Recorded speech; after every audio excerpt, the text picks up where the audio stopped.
Taiwan, a semi-trailer has ploughed into the rear end of a tanker truck. Inside the tanker is 25 tonnes of highly flammable chemical called styrene. Unless the firefighter can get control here quickly, things will turn nasty. But it seems nothing they do will bring the fire under control. Everyone gets nervous as the pressure inside the cylinder grows with the heat. They back off when a tornado-shaped funnel of flame erupts. That's when they run out of time.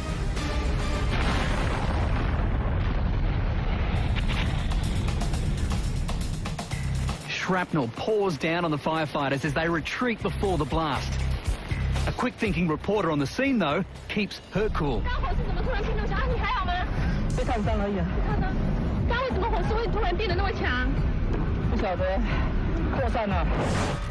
Investigators discovered the flames around the styrene-filled tank slowly heated the chemical to its combustion point of 490 degrees.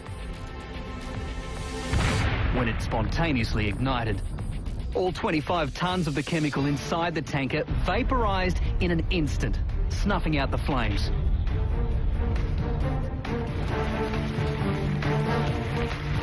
The damage is extensive. The tanker looks like it was hit by a missile. Of the semi-trailer, nothing is left but a charred and melted chassis. Despite the size of the explosion, only 4 firefighters were injured, none seriously. They all had amazing tales to tell their friends and families about the day their world